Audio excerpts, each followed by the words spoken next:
I'm Corinne Schaefer, and welcome to Create Outside the Box. In this episode, I will be speaking with tenor and creator Bernard Holcomb about opera, his musical journey, and how he is breaking out as a creator and a mental health advocate. If you are interested in watching our conversation, please visit the Creative Operations YouTube channel under the playlist Create Outside the Box. Tenor Bernard Holcomb has already made a name for himself in the world of opera with his delicate and flexible voice, as noted by Opera Wire, and the appealing sweetness and clarity of his tone, praised by the New York Times. Past seasons include his Metropolitan Opera debut in Champion by Terence Blanchard and Michael Christopher, and his house debut at Opera Omaha in X, The Life and Times of Malcolm X. He also performed as Iago in Otello with Central City Opera and appeared as Harlequin in Der Kaiser von Atlantis with On-Site Opera. Additionally, he participated in a workshop for The Pigeon Keeper, a new commission from Santa Fe Opera. In concert, Bernard performed Mendelssohn's Elijah with the Hilton Head Symphony Orchestra and A Knee on the Neck by Hale Stork and Martin with the New York Choral Society. He joined the Cincinnati Pops for a holiday concert, the Jacksonville Symphony for Lush Life, Duke Ellington and Billy Strayhorn, and sang in Damien Gator's An African American Requiem with Fort Worth Opera, after appearing in its world premiere in the 2021-2022 season. Last season, Bernard returned to the Metropolitan Opera for both X, The Life and Times of Malcolm X, and Fire Shut Up in My Bones, and joined Eugene Opera as Alfredo in La Traviata. With performances at prestigious venues like Carnegie Hall and the Dresden Semperoper, Bernard continues to captivate audiences worldwide. His repertoire spans from classical pieces like Beethoven's Symphony No. 9 to contemporary works, such as Gator's An African American Requiem. He's an alumnus of the Lyric Opera's Patrick G. and Shirley W. Ryan Opera Center, where he performed roles like Ernesto in Don Pasquale and Rodolfo in La Bohème. During his time there, he also appeared in productions like Elektra, Simon Boccanegra, Les Contes d'Hoffmann, and covered major roles in Werther, Die Meistersänger von Nürnberg, and Rigoletto. So hello, Bernard, and welcome to Create Outside the Box. Hello, I'm so happy to be here. So I'm really excited to have you on as a guest. Normally, I start each conversation with how I know the person, how we met, and you performed with Creative Operations this spring for Feed the Soul. And yeah, you're just a delightful, talented, wonderful person. And I just thought I want to have a deeper conversation with this man about his musical journey. And also, you are a singer, but you're also a creator and you're also an advocate for mental health and mental health in a challenging industry. So I just thought I need to get you on the podcast and we need to delve into these conversations. Yes, please. But I want to start at the beginning, learn a little bit about you from the start. How did your musical journey evolve? Where did it begin? And how did it become clear that opera was your path? So, like a lot of other artists, it began in church in a religious setting. My dad was an assistant pastor for a long time, and now he's a pastor, and he also played the organ. He was the part-time organist at our church. And so I grew up from the womb. I often tease people. I often say I came out of the womb singing. Once the doctor smacked my behind, like I was like, oh. My dad sings. He comes from a family of singers. We come from Motown. They grew up across the street from Diana Ross. Oh my God. tell people that all the time. They knew her before she was famous. And on my mom's side, my aunts and my grandfather had a singing group. Both my grandfathers on both sides sang in the 1940s and 50s in doo-wop groups. So I feel like music was always in my blood. And growing up in the 80s, when I was in elementary school, going to Detroit public schools, there was a robust public school music program. And so I learned how to play the violin in elementary school. I learned how to play the alto saxophone in middle school. And then I was in the choir in high school. So music is a part of my blood. It's always been a part of my life. But opera, my dad is one of 10 children. And the 10th child, my youngest uncle, decided at 27 years old that not only would he go to night school and complete his high school diploma, but when he went to college, he decided he wanted to be an opera singer. And everyone laughed at him. They didn't understand. They didn't know what an opera singer was. The only thing they may have known was what they had seen on TV or heard on the radio from the Met broadcasts. And so he would invite us to his recitals. He would invite us to his operas. And my mom wanted me to be exposed because she knew that I loved music. And so I saw this other man that looked like me that was in my family on the opera stage. And it just opened up this whole world for me. So when it was time to make a career choice, I knew that opera could be a choice for me. Wow, that's amazing. I love that there's this rich musical history in your family. As you were mentioning, you come from Detroit and you kind of got into it a little bit like, hello, neighbors of Diana Ross. That's insane. But yeah, how did growing up in Detroit, a city that is so rich in musical history, like how did that affect you beyond your family? And also now knowing the story with your uncle, like how crazy is it that you went from Detroit to the Metropolitan Opera? What was that journey like? Speaking of Detroit, I am so proud. I see Detroiters all the time, and we often have a kinship for some reason because there are so many people that are from Detroit, very talented musicians. So I wear the badge of being a Detroiter on my chest very proudly. And with my uncle and it being so insane, he got his start at Michigan Opera Theater. Mm-hmm. And one of the last roles he did there was, I think, the 1998 production of Porgy and Bess, where he sang the Crab Man. When I graduated from Eastman and went to University of Michigan, Michigan Opera Theater was doing Porgy and Bess again, and I was the next person to do the Crab Man, and that was my debut at Michigan Opera Theater. So the history just keeps unfolding, and it keeps going, and it's great. Oh, I love it. There's a legacy, like a family legacy. That's so cool. Besides your uncle, who are some other singers and artists who inspired you and continue to inspire you? The first on the list is Maria Callas, believe it or not. I know she's a lot of people's favorites, but she and I have an interesting history. When I was a young singer, I loved listening to sopranos, especially coloratura sopranos. And Maria's not a coloratura, so number one, that was not my favorite. But number two is I thought that her voice was ugly. Mm-hmm. And the more I studied and the more I embraced my own sound and the fact that everyone has this individual sound and what we do is amazing with our bodies, I started to appreciate her more and more and more. And now I am such a fan, not only because her voice is beautiful and it is intrinsic to her, but because of what I feel, what she's able to make me feel as a singing actress and a performer, audio and visually. Like, I know there aren't many things that exist of her on stage except maybe a Tosca. But wow, I am so inspired by her and her journey and the fact that she faced so many challenges. People argue she was mean, she was a diva, blah, blah, blah, blah, blah. I wasn't there. I don't know. All I know is that she did make it and that she stayed in the industry, even though she faced all those things, and that her artistry shone so brightly. Number one. That's number one. Number two is Leontine Price. I am such a fan. Talk about voice, talk about beauty, talk about longevity and surviving against the odds.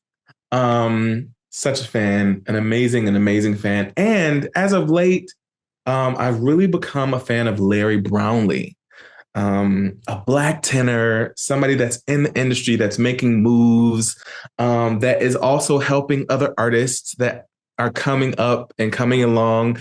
Not to say anything of his voice, which is absolutely beautiful. I'm actually a little jealous because it's so clean, it's so clear, and it's so beautiful. So I would say right now, those are my top three artists. Yeah, and he's also a nice person. Also, Uh, like I said, yeah, I mean, I don't know him personally. I think he was in his graduate studies when I was at IU, but I remember seeing him around and no ego, just a nice guy who sang beautifully. yeah. I feel like that has not changed about him, and that's a good thing. I want to get to. I love that you're drawn to these artists who are also fighters and survivors. I think that's a really positive role models in your choices. I also want to kind of hit on something which is really interesting and complex, especially when it comes to opera, because it's all about la voce, the voice. Um, but it is interesting. I remember there was a program that I did, and at one point they had us sit down and watch all of these varied performances from different artists, different genres. And they asked us, what moved you about that performance? You know? And sometimes these weren't people with perfect voices. Mhm. Sometimes these weren't, people that were like tearing up the stage. Sometimes they were just standing very still. But it Mhm. was interesting to see like someone like Leontine Price maybe just standing regally and drawing you in like a siren with her voice. And that's all you need. Yeah. And you have someone like Hollis where there is beautiful phrasing and artistry there, but maybe you're hearing a little bit more of the pain in the voice, like the color, and that both things can be correct, and just it's very interesting to see like what connects to us as an audience member. And I think that that can also teach us a lot as performers Yeah. because especially as opera singers, you mentioned like it's amazing what we can do with our bodies and we're constantly striving. And then there's that like striving and that perfectionism that we battle with. Mhm. And it's nice to look at these people and say, hey, this was not about perfection. This was about connecting. Oh, nail on the head. Nail on the head. I Yeah. think that one of the things that inspire me the most is that connection that I get with the audience. Someone asked me in a rehearsal recently, what is one of the things that I enjoy the most about performing? And it's the connection. It's the connection that I feel, the energy transfer between the audience and me, the artist. And leaving that perfection behind because I think that it only serves to be a barrier for Mm-hmm. that. Yeah. And it's a very hard relationship to have because on the one hand, we want to be able to make this connection and we want to be able to do these amazing things with our body and have every color in the crayon box to color with. And that takes, discipline and technique and all of these things. So you want to keep striving, but not at the detriment to that connection and to your performance. And that's just a very delicate, hard balance. And you deal with that in your training. And speaking of training, you were a young artist at Chicago Lyrics Ryan Center. Um, what was that young artist program like? How is it instrumental to your career? And for singers right now who might be embarking on a similar path, what would your advice to them be? This is good. Um, Being selected to be in the Ryan Opera Center changed my life in a lot of ways. I was 27 years old. I had finished grad school and I was living in one of my best friend's mom's basement, and she had got me a job at her firm as a junior archivist. And so I was kind of wondering if I would still be a singer. I had done some young artist programs, but I wasn't really sure if this whole opera thing was going to work out for me. And at the last minute, I called because I had auditioned for the Ryan Opera Center twice before this time. I called the last day that the applications were due and I said, I'm sorry, I missed the deadline. Can I still send in my application? And I did. And then I had an audition. Speaking of perfection, I had an audition a few weeks later where I went to Chicago and I cracked two or three times, but I was so committed to the character. And I thought to myself, no matter what, I'm going to give them drama. Lo and behold, 2 months later, I get a call at work and it's Gianna Rolandi, who is the head of the program, and she's inviting me to come back for the finals. And I could have passed out. I was so excited. And so I went and I did the finals in this humongous, if anybody's ever been there, you know, humongous auditorium that seems like it goes on for forever. And, I think as artists, we're going to listen to other people. So I was listening to all the other singers, especially the tenors, and thinking to myself, there's no way. I think that they're just better than me. They're more polished than me. And at the end, there was a reception and they called my name as one of the people that was accepted into the program. And I burst into tears. I literally burst into tears. Then once I got there, I don't think that I was prepared in the sense that I thought that Lyric Opera of Chicago and those that were in charge of the Ryan Opera Center, it was their job to make me a star. It was their job to give me all the things and to mention my name in every room. And to this day, I don't know whether they were or not. I just felt like I wasn't necessarily prepared to be in that space and to fight for myself. So I was more laid back and I didn't necessarily take all the opportunities that I could have to become the star that I thought that I wanted to be. The program itself was good. We had coachings, especially during the summer. We had a summer opera. We had a chance to sing in the Rising Stars concert every season, at the end of every season, and be with the Lyric Opera Orchestra on the Lyric stage. Not to mention, I think the Lyric Opera of Chicago is still one of the best programs because when you are understudying a major role or any role at the Lyric Opera of Chicago, they are preparing you to go on. In some other programs, they will call in a star at the last moment. But a lot of careers have been born at the Lyric Opera of Chicago because they put you on the stage and you prove yourself in that way, which I think is fantastic and amazing. So my time there was great. I do feel like I regressed vocally a little bit because this teacher that I was studying with at the time wasn't the best for me. However, the whole experience has brought me to the place and to the artistry that I have today. And for that, I am very, very thankful. I'm thankful to the Lyric Opera Chicago and the Ryan Opera Center.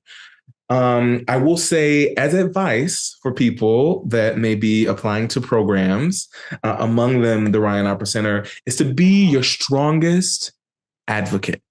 Fight for yourself. If a voice teacher or a coach is not working for you, speak up. If you need something, speak up. They are there to serve you and they are there to help you become the best artist that you can be. And they do want you to do well. Sometimes they just need to know how to help you and what you need. But yes to the Ryan Opera Center, and I'm thankful for my time there. No, and I think that you brought up a really interesting point is when you're starting out in this career, you're looking to these leaders and mentors and teachers to like, oh, okay, they're going to show me the way, And a couple of things with that is like they might, because I've had, teachers and mentors where, they're kind of dangling the carrot and you're kind of waiting for them to like, okay, I'm following. Where's my carrot? Part of it might be is like, look, they might have all good intentions of trying to help you, but they just can't make it happen.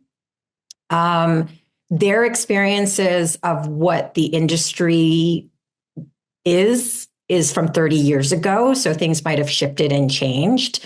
They might not have the power dynamic in the industry that they once had, but they don't necessarily want to share that because they're thinking about their own legacy and how they can, help you. So it's very complicated. If someone is able to help you and able to connect you and it works, wonderful. But I agree with you 100% that you can't really rely on them to carve out that path for you. And I think a lot of us, when we were starting out, kind of thought, oh, okay, well, they know more than me. Who am I to say anything? Yeah, exactly. And Exactly. it was coming from a place of fear. Like, I don't want to be wrong. I don't want to insult. I don't want to rock the boat. Yeah. Um, but I do think that, and we'll get to this a little bit later, is that's one of the things in the industry that's kind of shifting. It's going from oh, I'm just a young artist. I don't have a voice. All these people are going to tell me what to do to, wait a second here, maybe, Yes. maybe I can advocate for myself. You were mentioning also, I think that's great that you actually did get to cover and they prepared you for the roles. That's major. You're Oh, absolutely right. Like they don't do that everywhere. So that's wonderful.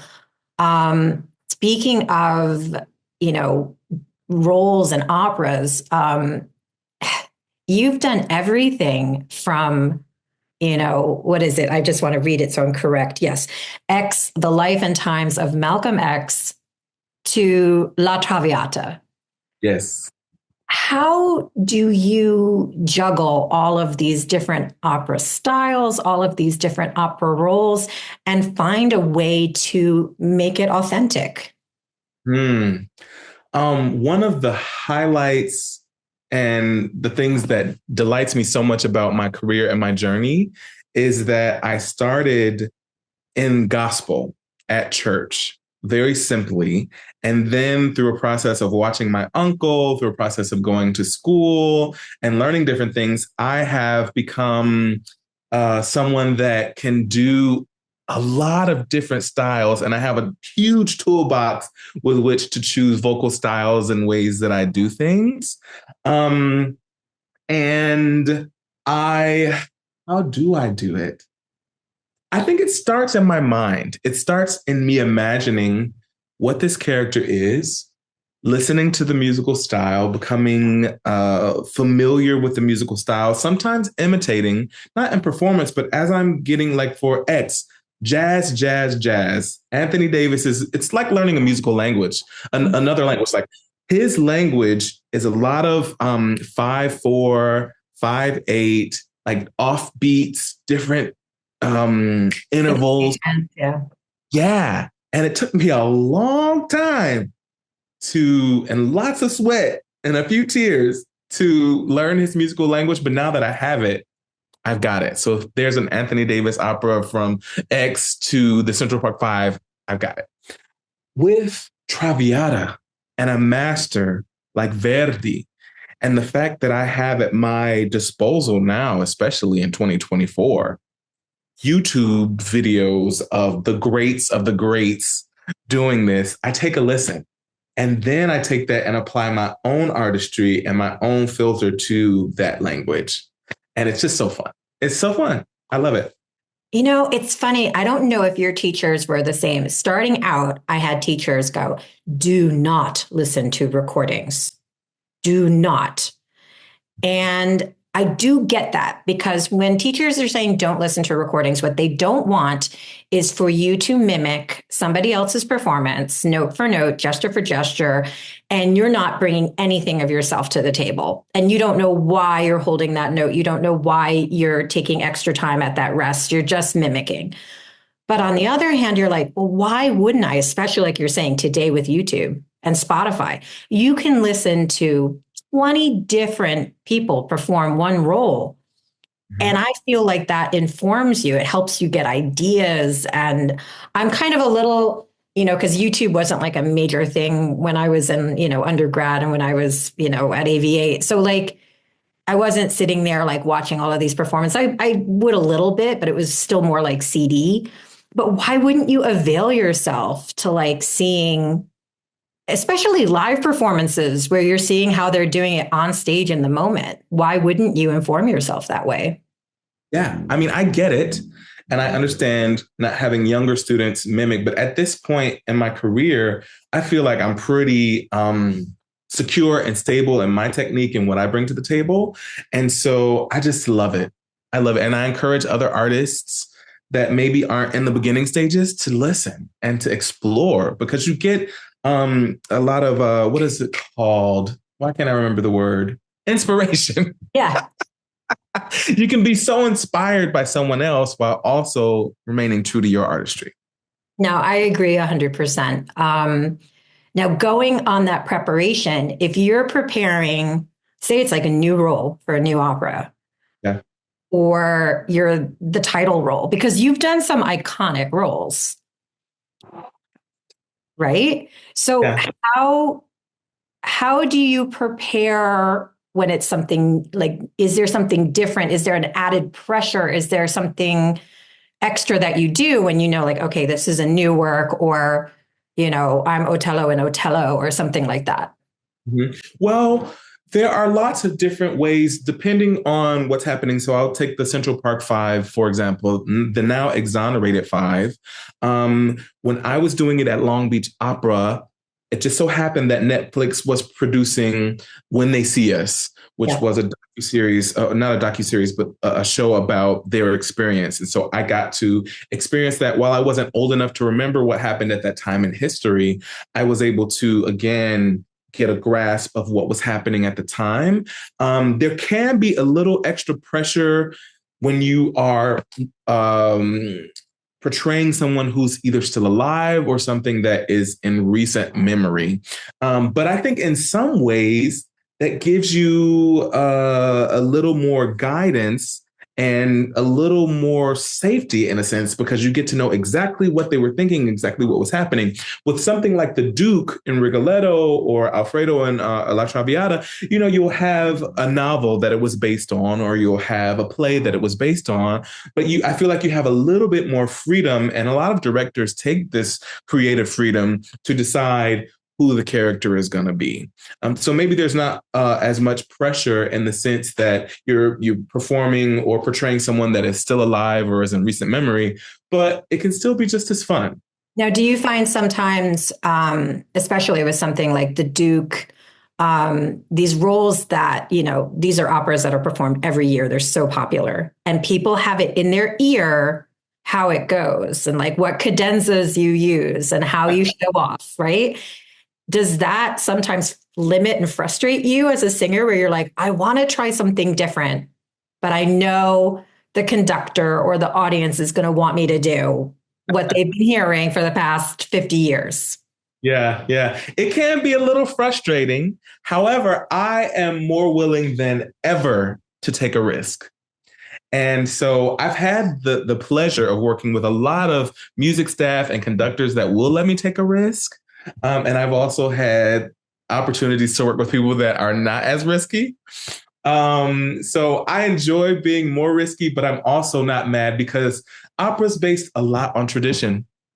And it's just what it is. And each conductor knows their audience. So I'm happy to be what I need to be when I need to be it when it comes to that. Yeah, flexibility. And getting back to, like you were mentioning, like, with growing up in Detroit in such a musical family and growing up in the church with gospel and all of these different, musical genres, that you have this toolbox, from gospel to jazz to Motown to classical to opera.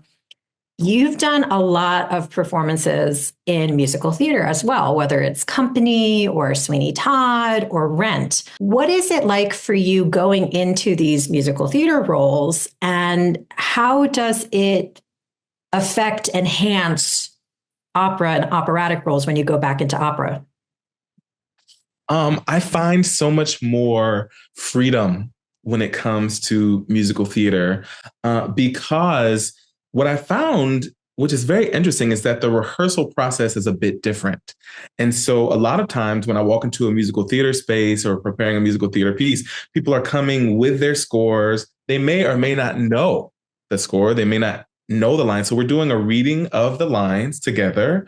We are doing musical rehearsals together. We're all learning our parts together. And so it's a space where you're able to create much more and explore much more together to build this beautiful product. On the other hand, in opera spaces, it's like on the first day, we're going to sing through the whole thing. You should be memorized. Sometimes people aren't, but you should be memorized. And so it's a little less, what's the word I'm looking for? Malleable. Let's go with that. So what I try to bring back into the opera spaces is that freedom. Even though I'll have to be memorized on the first day, I am less afraid of making mistakes and I'm more willing to play because I think in the spirit of play, it gives us an opportunity to grow and become something that we might not have been able to become when being in a role.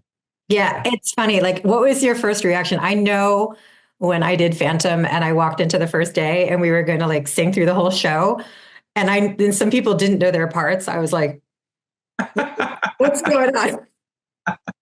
I was like, musical theater, No, because I can be so elitist. I was like, no one's yelling. Why aren't they yelling? Like, Yeah. Yeah. it was very funny to me. But I agree. I mean, and again, like, in a couple of days, everything was there. You know what I mean? Like, Right. but it was, again, like you're saying, more malleable, more, all right, we're going to create something together. Let's go through these parts. Let's, blend the voices. What do we need to do? And I think it also relaxed everybody too, because you were still kind of in that working thing instead of like, okay, I have to prove that I really know this music and that I have it memorized. And then that makes you make mistakes because you're so anxious about it. So it's just a different energy. It's true. It's true. An energy that I so enjoy. And I hope that more opera spaces are able to adapt. Maybe if not, because budgetarily, opera companies don't have the budget to do weeks and weeks of rehearsal. So I get it, but I love that feeling that I feel when I'm in the musical theater space. Yeah, and that's true. Depending on the production or where you're doing it, you have a much longer rehearsal period. And that's really a nice luxury to have because you can grow with the role and grow with the cast a lot more. It just adds like a depth, but unfortunately, budgets are budgets, and you have to do what you can. Speaking of that different mindsets and like preparing for things. How do you mentally prepare when you have like a great opportunity or you're debuting at a large opera house like the Metropolitan Opera? Like this is a great opportunity that you're thankful for, but at the same time, like how do you prepare for that? That's such a great question. And it can be difficult because personally, and I think artists in general can put a lot of pressure on themselves to be great and to be perfect and to always be searching for the next thing and wanting to be invited back, making a Met debut and then thinking, oh, I hope they ask me back even before you've made the debut. So that's when I really kick into acceptance. I kick into surrender. I kick into meditation, so that I am calm within myself, so that I am confident as I can be within myself. And then I move forward and then I go and then I put my pedal to the metal, as they say. But I have to come to a space where I exist in gratitude for the opportunity. I try to let go of what's going to happen in the future and enjoy the moment as much as I can. Yeah, I mean, that's the goal because I mean, been there, done that. You're at the opportunity and you're still proving that you deserve it. You know, Yeah. you're like, oh, I want to show you that that you made the right choice. And Mhm. I'm still proving that I deserve to be here.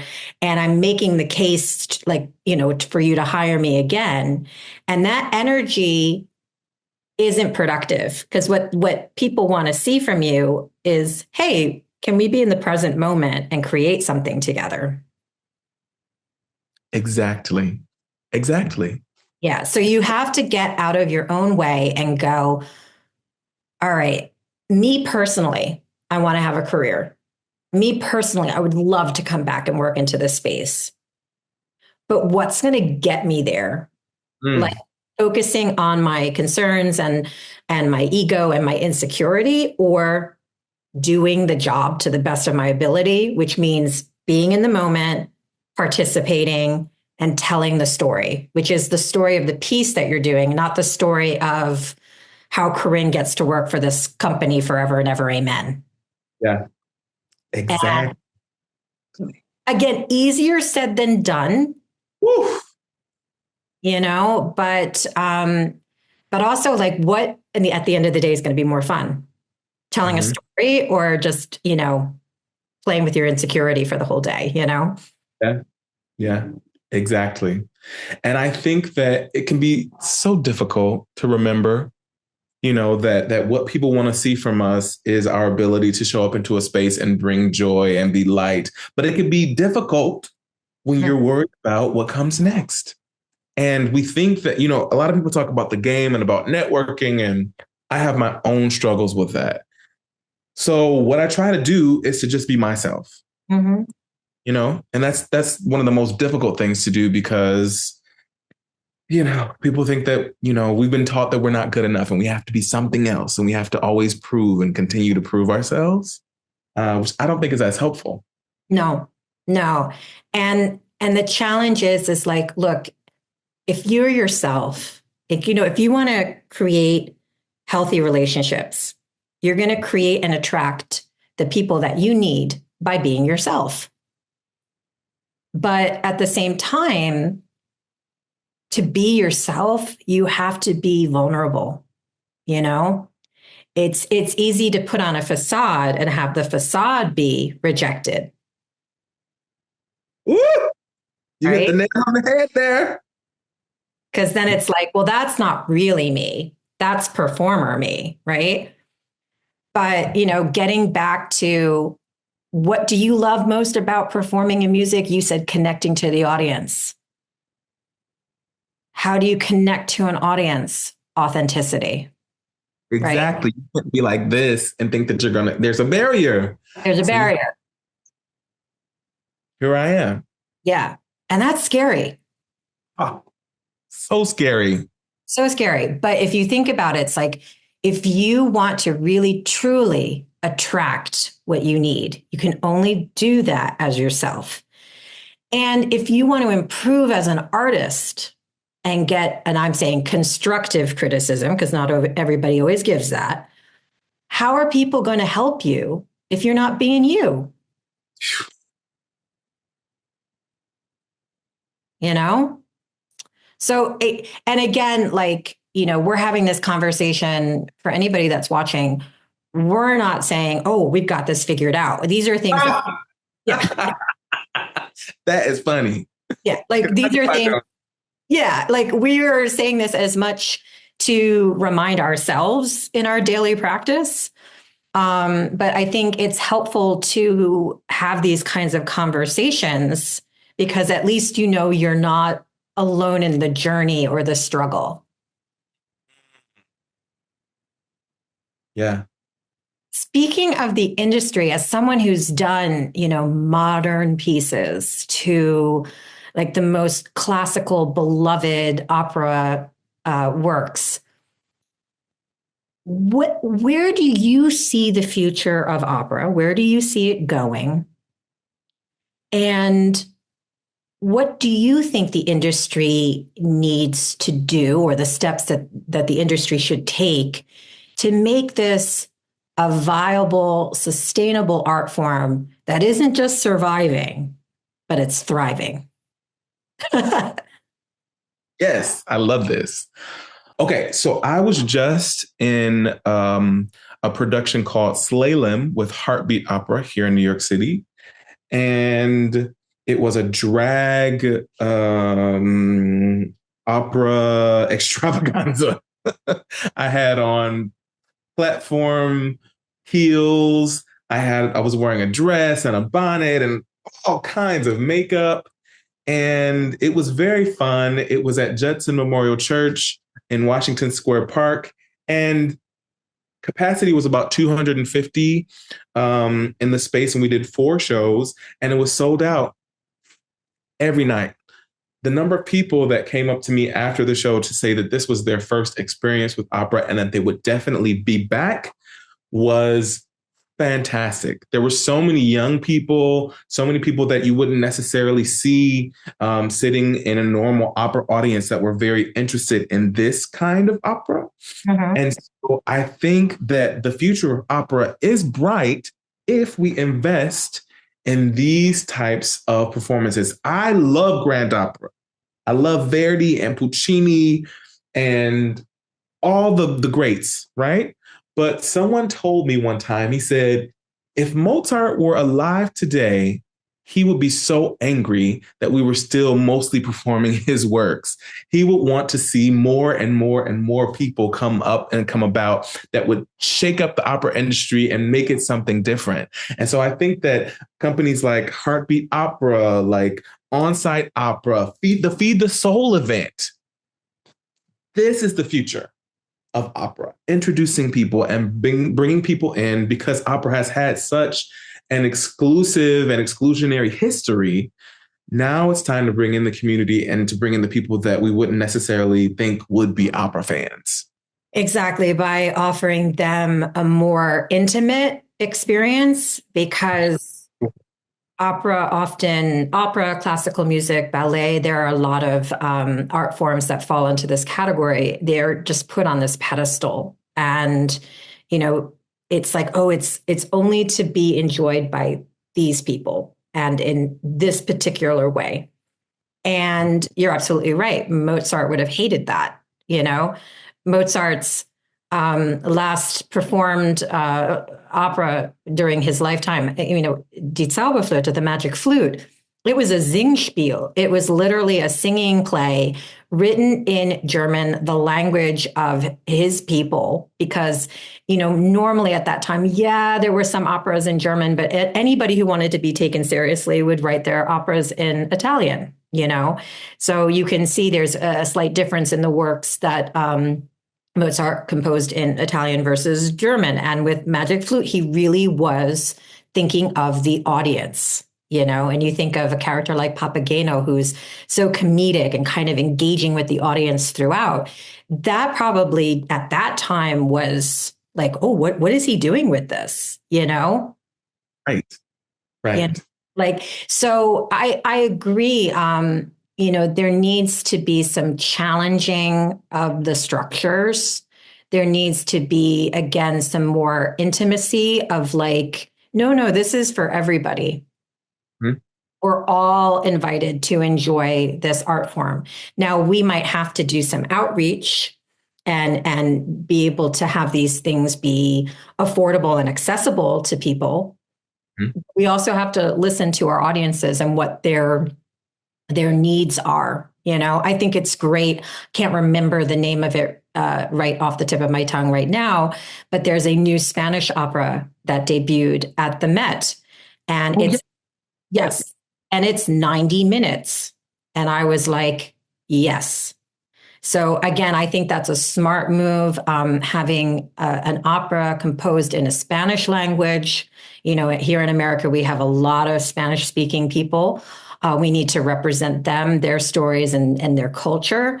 Also 90 minutes, because I think a lot of people are turned off by the 3-hour, 4-hour operas.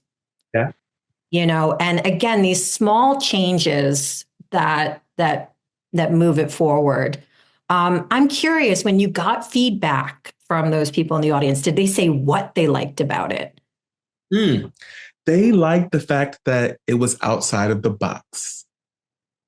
It was outside of the box, that they thought that opera, it was something different, and it was more alive and more fun and colorful than they thought opera would be. Yeah. See, I often find even if you perform arias from the greats and the traditional operas, if you perform them in a different venue, in a different way to an audience that's never experienced it, they'll still be like, oh, I didn't think opera was this. Mm-hmm. And you're like, oh, and then you take it a step forward and you have a fun concept and you're like, oh, opera's not taking itself too seriously. And look at how inclusive this is. And we've got people dressed up and it's like literally the best of the best. Because like, let's face it, what we love about opera is we're doing crazy things with our bodies like that we're able to do. We've got fun costumes. We've got fun sets. We've got insane storylines. Yeah. That is slalom, which you just did, but that's also Trovatore. Yes. Yes. Yes, but people, again, you need to be welcomed in. And maybe there are some, new composers and new formats that are going to be more inviting. And then if someone wants to go see Trovatore or La Boheme, yeah. They have that as well. Yeah, absolutely.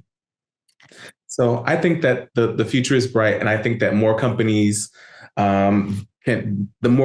can pare down some performances and bring them into black box spaces, smaller theaters, and bring the people in. I think that's the way to go.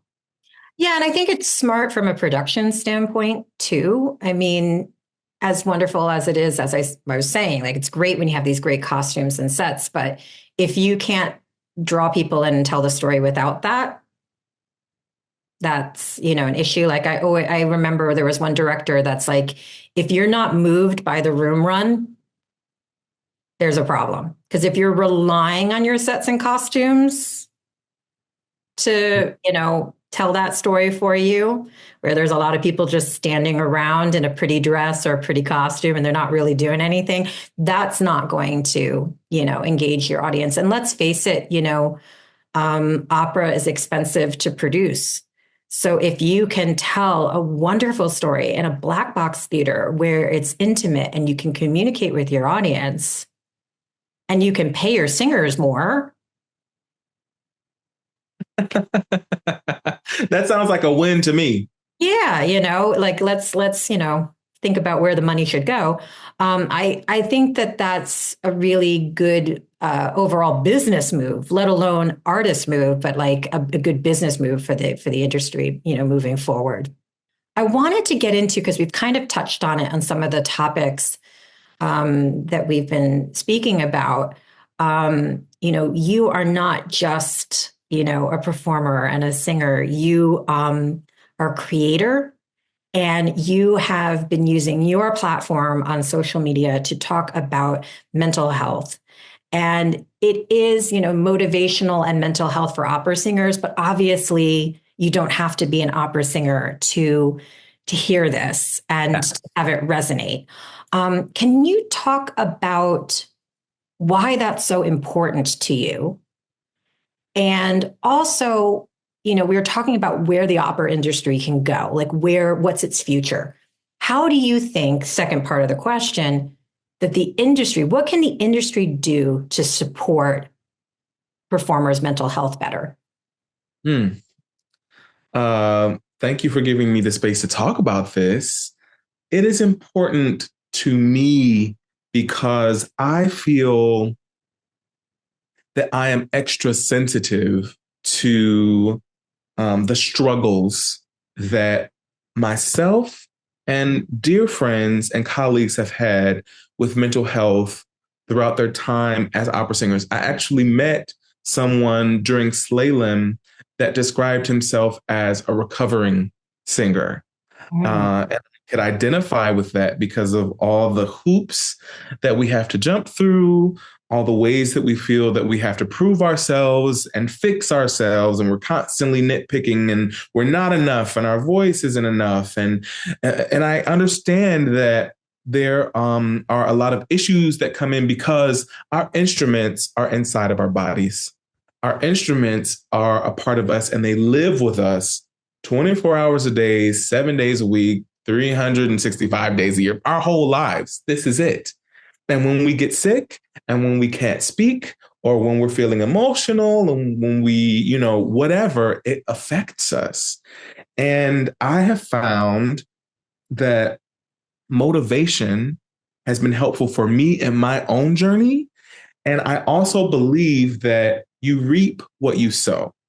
And so, because I found that motivation was helpful for me, I am sowing motivation into my community. People have told me that about maybe 5 or 6 weeks ago, I decided to do Monday motivation for opera singers. I've long been doing motivational videos on social media, but I decided to talk to the community that I know the best and something that I do the most. I wanted us to have a space for us because we need somebody to speak to our experiences.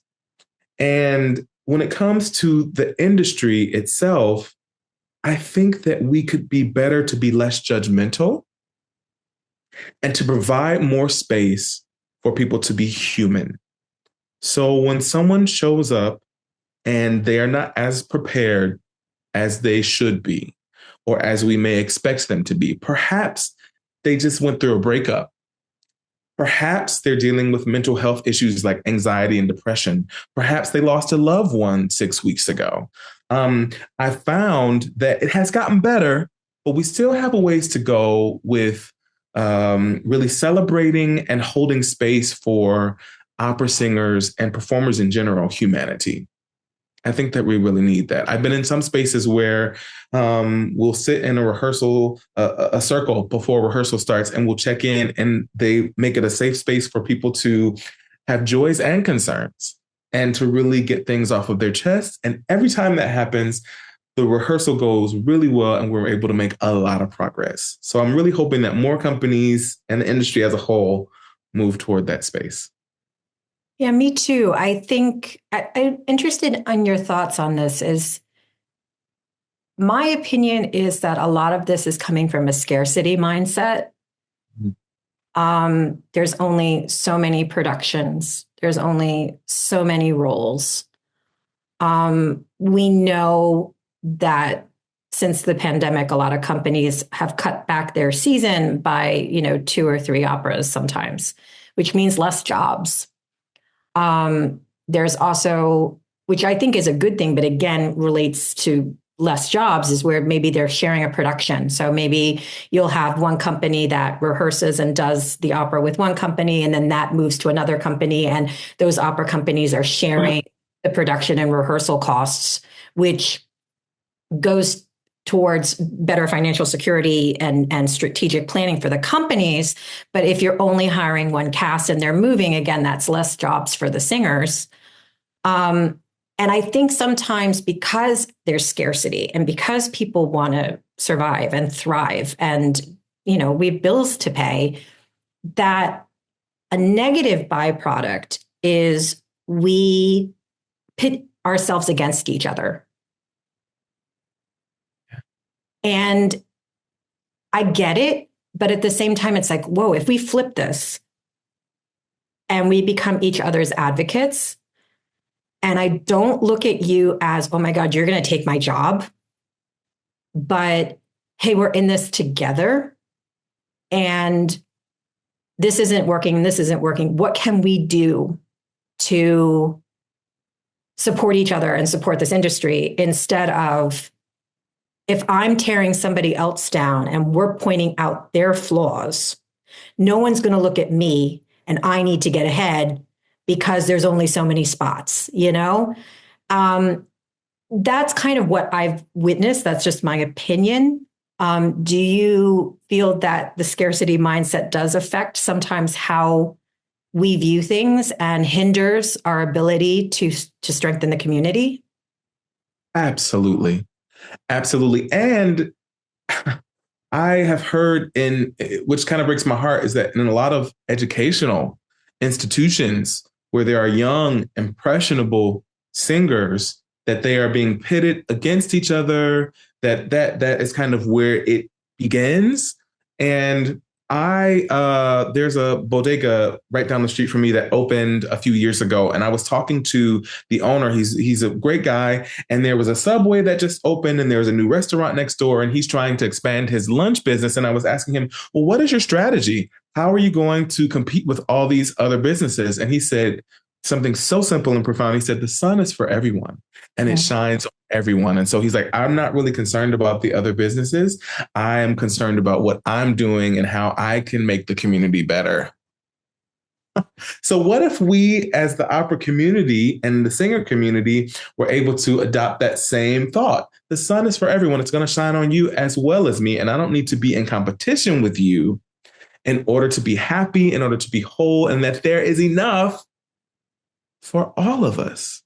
That would be so revolutionary. And a lot of people will be happier. I think people would sing better. And I think it would just make the industry better as a whole. I agree 100%. One of the gifts of, parlaying and into musical theater and doing, Phantom, for the years that I did it, where you were doing 8 shows a week, everybody got to go on. You know what I mean? Like, I didn't want to be first cast Carlotta. I was very happy to be cover Carlotta. I performed that role over 100 times. You know what I mean?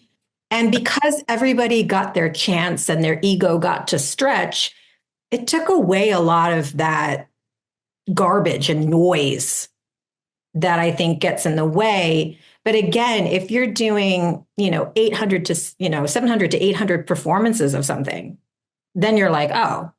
But at a lot of companies in the opera industry, maybe you're doing 2, maybe you're doing 3. Yeah.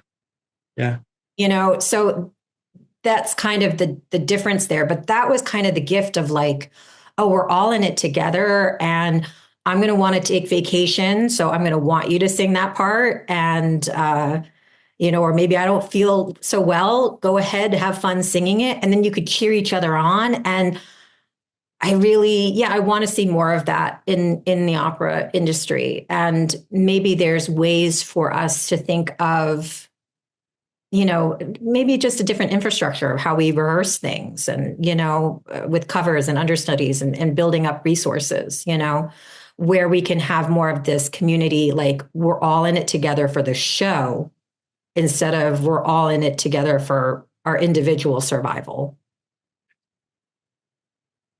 Yes, exactly. So with this, growth, I mean, you're heading back to the Met in the spring. You just did this amazing new work with Heartbeat Opera, which is a small boutique kind of company that's really breaking down barriers. You are creating, content on social media to like uplift people, and you're really going, hey, and again, this is create outside the box. You're really taking yourself out of that box. How do you see yourself moving forward as a performer and creator? I would like to continue to sing at places like the Met. That's really fun. I did talk to my agent and I said, okay, now I'm getting a little older and I'm not sure about how much longer I want to continue to, do all this work. But we'll see. Hopefully not for another 10 years. We'll see. But I really enjoy making content. I really enjoy existing on social media. I enjoy encouraging people, especially people that are coming up the pipeline after me, and sharing my experience and hopefully helping them avoid some of the things that I found to be really hard in this career. I'm also really passionate about making sure that this art form remains diverse, not just racially, but I think body types, I think voice types, I think ageism is a big problem. And so if I had my way, I would want to be either an administrator or in some capacity able to help influence the number of people that are allowed to get the chance, that deserve the chance to be on the best stages and to be in wonderful productions, because it just burns my biscuits. It burns my biscuits that I feel like there are people that should be there that don't get a chance to be there because some casting directors and artistic administrators are really closed-minded. I would really love to exist in that space as I move forward and as I look at potentially retiring from singing. Agreed. If it's the thing is you can either complain about what's going on or do something about it. And it's wonderful to see you, and there are other people. I feel like there's a movement now of performers who are going, I mean, this is wonderful, but I want to see more inclusion. I want to see more diversity. I want to see positive changes. I want to see a better working environment. And they're actually doing some things about it. And I think it's really inspirational. And I hope that it continues. I think good things are coming. I think, I'm truly inspired by all the positive changes that I've seen. We have a ways to go. Mm-hmm. You see the changes coming. Yeah. And speaking of good things coming, what do you have? I know some things are up in the air, but I know you do have some performances that are set. So are there things that are coming up that people should be aware of, buy some tickets to? Okay, so I have a recital coming up on October 27th. I'm singing H. Leslie Adams Night Songs. I'm doing some Duke Ellington, some Billy Strayhorn.